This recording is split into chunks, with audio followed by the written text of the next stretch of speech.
and welcome to my kitchen. Again, we are at Sunday morning. They keep coming every week. I need to figure out what makes that happen. Like the Food of the Month Club. It's true. It just keeps coming.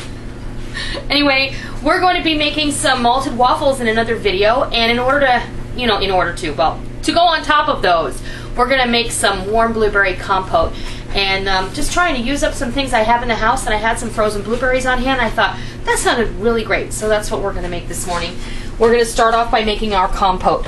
And here I have 3 cups of frozen blueberries, and we're just going to put those right in the saucepan. So you're going to do a little bit of Compote yourself?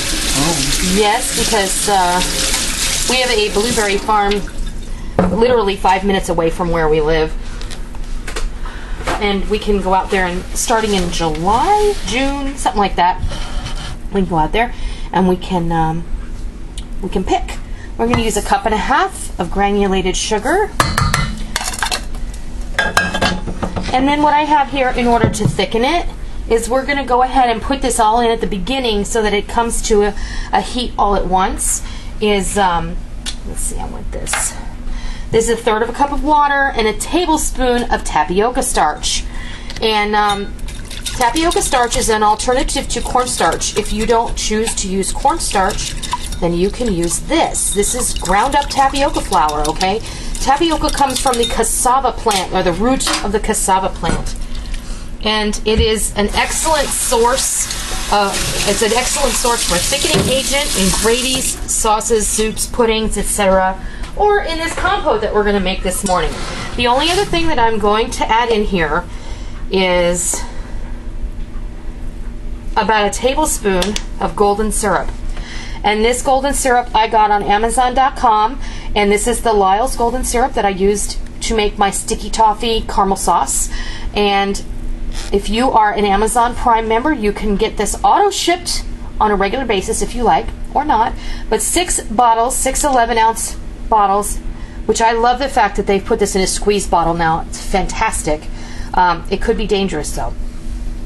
This 6 bottles was $22, and if you have Amazon Prime, that's free shipping. So I thought that was a really good deal, considering I pay almost $5 for a similarly sized can or jar in the grocery store. So 6 for $22, you do the math. That's a lot cheaper, or a bit cheaper anyway. The golden syrup is going to add a little more flavor, plus it's also going to prevent the sugar from crystallizing. It's just going to add a little more thickness to the deal. So we're going to bring it over here, and I'm going to put it on the heat. I'm going to give it a stir, and it's going to just start to dissolve. You know, once you put this on the heat and everything gets going, it's going to be great. Everything's going to kind of melt into each other, and you're going to have a really nice compote. So what we're going to do is we're going to go, and I'm going to let this simmer while I make my waffles. When it's time for this to be finished, I'll bring it back, and I'll make sure and keep a close eye on the clock so I can tell you how long this took. It's going to take a few minutes. I'd say you're going to simmer it for anywhere between 10 and 15 minutes. And then it's going to become thick and beautiful. And then when it's time to be done, I'll bring you back and I'll show you what it looks like. I almost forgot that I wanted to toss a vanilla bean in here. Okay? I'm just going to do this to my bean. I'm just going to kind of get it open. I'm going to toss it in there. It'll be fine. We'll take it out right before we're ready to serve it, and it's going to add all of its vanilla-y goodness into the sauce. Okay, we're also going to add some lemon juice to this after it's simmered. And when that comes time to put that in, I'll bring you back and I'll show you what it looks like. Okay, our blueberry sauce has simmered enough time, and you'll be able to tell pretty much when it's done is when it's simmering, it stays down. It doesn't look like it's becoming foamy after you've stirred it. It's just going to start to bubble and perk. I'm removing the vanilla bean, which if you wanted to use it again, you could rinse it off, but pretty much I buy my vanilla beans in bulk, so that one's pretty much given its little life for us. I'm going to add now, I'm going to cut this lemon in half. It's a juicy one. And I'm just going to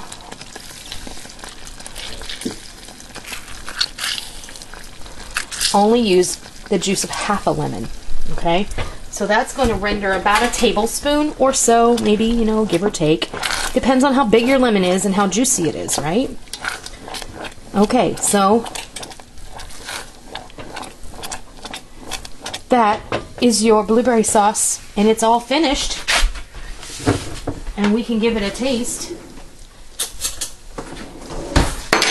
right after I remove my waffle from its cooking vessel here.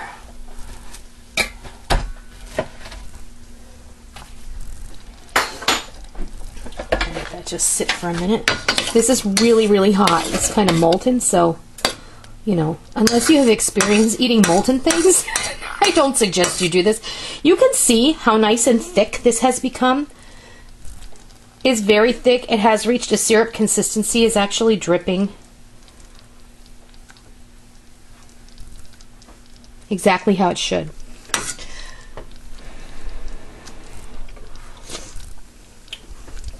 Oh. Oh. It's really good. It's really good. It just has the perfect consistency. It's not gummy. It's just right. It's thickened just perfectly, and that little bit of tapioca starch is exactly what you needed to put in there. So, what we're going to go ahead and do is, well, I'll just fix you a waffle. How about that? Let me get a plate. Okay. I'm in the process of cooking off our waffles.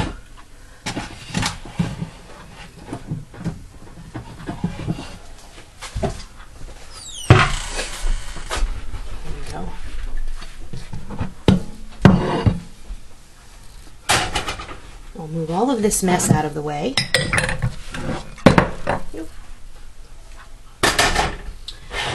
All right, let me get a gravy ladle, sweetie.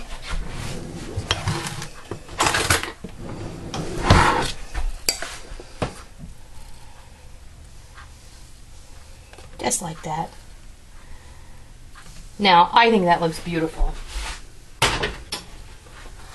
A homemade buttermilk malted waffle with warm blueberry compote. I think that looks incredible. I can't wait to eat breakfast. That's what made you think of that place this morning. The Astronomical Pancake House in Williamsburg. Yes, I was thinking about that. I'm thinking, man, we haven't been there since before Christmas. Anyway, warm blueberry compote, really easy to make using things you probably already have on hand. If you don't have tapioca starch, please don't worry about it. Just use cornstarch. If you don't have cornstarch, don't worry about that either. Leave it out. You can totally make this without those things. Just simmer it a little bit longer and it's all going to be good. So, I hope that you try this. Were you going to say something, honey? Oh. And I hope that you love it. And I'm so glad you joined me in my kitchen today. I love it when you come to visit. Check out the recipe on my website, noreenskitchen.com. And until next time, I'll see ya.